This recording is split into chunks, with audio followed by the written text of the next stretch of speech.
The day a city was drowned in molasses. Imagine, for a moment, the year is 1919.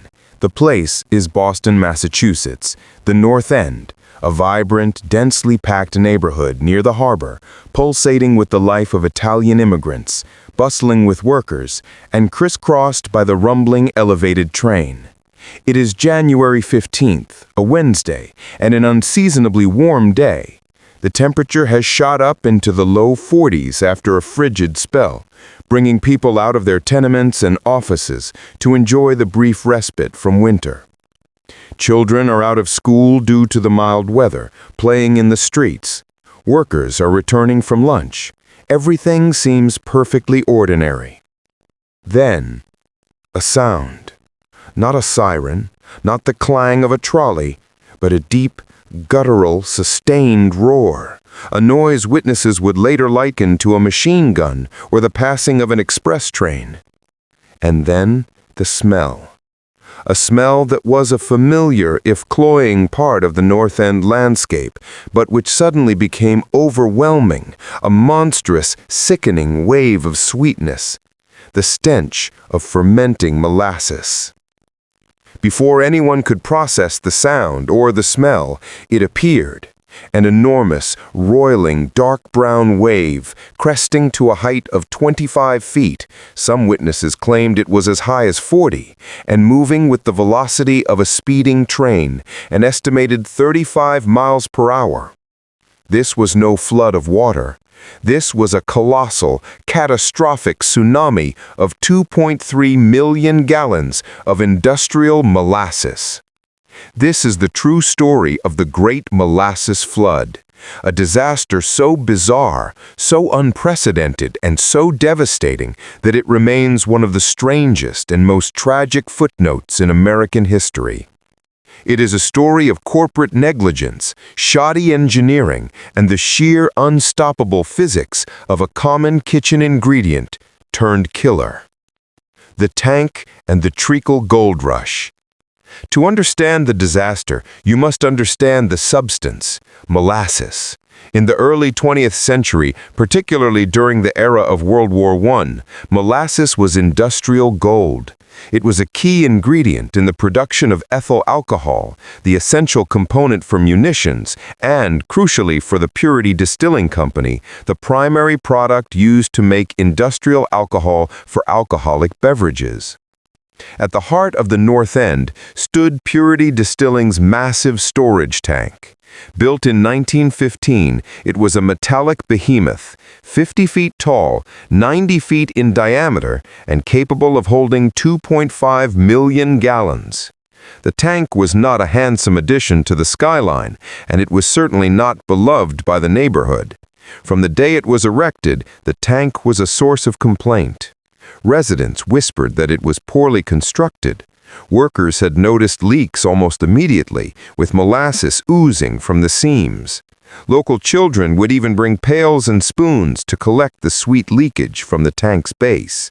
When locals voiced concerns, the company's only response was to paint the tank a matching brown color to disguise the seepage. The company, keen on profit, was operating under a deadline.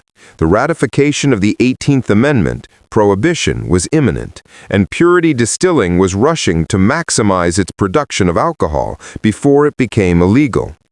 Just the day before, a fresh shipment of 600,000 gallons of molasses had been pumped into the tank. This new, warm molasses, necessary to reduce its viscosity for easy transfer, was now mixing with the older, colder molasses already inside. This was the perfect, terrifying storm of physics and folly. The old molasses was already fermenting, creating internal carbon dioxide pressure. The new, warmer molasses accelerated the fermentation and caused thermal expansion. Crucially, the tank was designed by an engineer named Arthur Gell, who was not a certified structural engineer. He was a treasurer. The steel plates used were too thin, half the thickness required by later standards, and the structure was riveted together not with the necessary strength, but with a patchwork of weak joints. There had been no water test, a basic industry standard to check for leaks under strain. The tank was a ticking metal bomb. The Black Wave. At approximately 12:30 p.m., the monstrous tank finally gave way. Eyewitnesses said the structure seemed to lift, buckle, and then burst, sending rivets flying like shrapnel. The tank's walls exploded outward with unimaginable force. The Molasses, weighing nearly 13,000 tons and 40% denser than water, was instantly unleashed. The result was a wave of pure devastation. It struck with the power of a sledgehammer, leveling everything in its path. Buildings were simply annihilated. A firehouse, Engine 31, was ripped from its foundation and shoved across the street. Homes were flattened into splinters. 2 large draft horses were picked up by the force and flung to their deaths. On the Boston Elevated Railway, a train car was knocked clear off its tracks by the sheer impact of the syrupy flood. But the terror didn't stop there. The molasses was not just a liquid force. It was a cold, dense trap. The sudden drop in temperature from the tank to the cold January air immediately caused the molasses to thicken and slow. People caught in the initial rush were now struggling in a gluey, dark goo that was 3 feet thick in places, instantly trapping them. The molasses adhered to their clothes, caked their lungs, and made every movement an exhausting, fatal struggle. They were quite literally drowning in a sea of sugar. Rescue and aftermath. The scene was pure chaos, made worse by the very nature of the destructive medium. Rescuers, police, sailors from the USS Nantucket naval training ship docked nearby, and Red Cross volunteers rushed in. But working in the molasses was a nightmare. They had to wade through the sticky sludge, which clung to boots and clothing, slowing them to a crawl. Many rescuers had to be tethered by rope to keep from being pulled under or exhausted by the effort. The molasses caked the victim. The final toll was grim. 21 people killed and 150 injured. The deaths were gruesome. Many were crushed, some were drowned, and many others essentially suffocated as the molasses solidified in their airways. The lawsuit and the legacy. The disaster was too strange, too outrageous to be quietly forgotten. The Purity Distilling Company's parent company, U.S. Industrial Alcohol, USIA, was immediately sued by the victims and their families. USIA did not accept blame. Their defense was astonishing. They claimed the tank had been intentionally sabotaged by evilly disposed persons, anarchists, who had placed a bomb in the tank. This was a not-so-subtle appeal to the public's widespread fear of political radicals at the time, an attempt to shift the blame to a convenient enemy. The ensuing 6-year legal battle was a landmark case. Testimony stretched for months, requiring the court to hire a special auditor, Colonel Hugh Ogden, to determine the facts.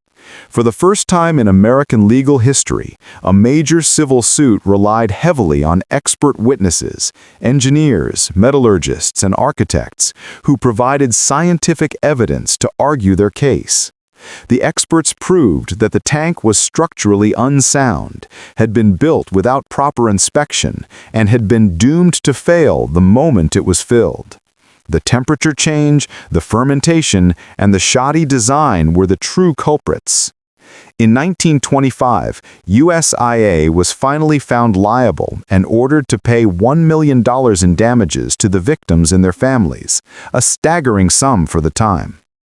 More importantly, the Great Molasses Flood had a lasting and profound impact on urban construction standards in the United States. The investigation exposed a critical lack of oversight, leading to sweeping changes. Stricter building codes were adopted in Boston and eventually across the country. Mandatory professional review, architectural planning, and structural inspection became standard practice. The tragedy of the molasses flood forced municipalities to prioritize safety and engineering rigor over corporate cost-cutting. Today, on the site of the disaster in Boston's North End, a baseball field and a children's park stand near the harbor. There is a simple bronze plaque quietly commemorating the 21 lives lost. Yet even on the hottest summer days, when the sun beats down on Commercial Street, some residents swear they can still catch a faint, lingering whiff of deep, sickly sweet molasses, a ghostly saccharine reminder of the day a massive wave of sugar came barreling through the heart of an American city. It stands as a testament to the unforeseen dangers of industrial expansion and a painful yet necessary lesson in the science of safety. So that's the incredible, unbelievable, true story of the Great Molasses Flood. Were you as surprised as I was to learn about this unique event in history? If you enjoyed this journey back in time and are interested in hearing more strange and fascinating historical tales, please consider subscribing to our channel. Your support means a lot, and it helps us bring you more content like this. Let us know in the comments if there's a particular historical event you'd like us to cover next.